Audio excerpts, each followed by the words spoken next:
আসসালামু আলাইকুম ওয়া রাহমাতুল্লাহি বারাকাতুহু। আশা করি সবাই ভালো আছেন। আজকে আমি আলোচনা করব মালয়েশিয়ার ভিজিট ভিসা নিয়ে।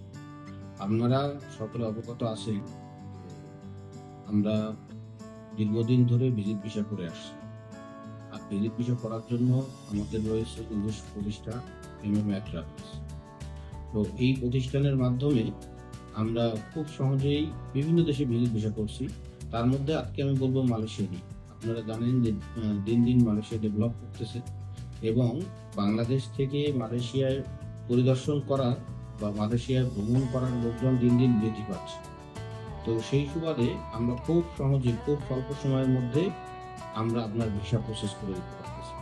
তো এই ভিসা প্রসেস করার জন্য কি কি ডকুমেন্ট লাগবে? এটি খুবই সহজ। মালয়েশিয়ার ভিসা প্রসেস করার জন্য ডকুমেন্ট লাগতেছে শুধুমাত্র আপনার পাসপোর্ট, ব্যাংক স্টেটমেন্ট এবং ব্যাংক সলভেন্সি। এটা হলো কমন। এখন আসি, এখানে দুটো ভাগ আছে, একটা হলো চাকরিজীবী আর একটা হলো ব্যবসায়ী।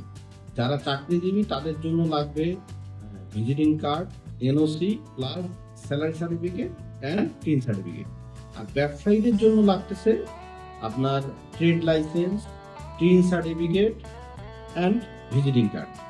তো আপনারা যদি এই ডকুমেন্টগুলো আমাদেরকে দিতে পারেন, আমরা খুব স্বল্প সময়ে আপনাদের মালয়েশিয়ার ভিজিট ভিসা বিশ্বাস করার সাথে আমরা আপনার প্রসেস করে দিতে পারবো ইনশাআল্লাহ। তো সবাইকে ধন্যবাদ।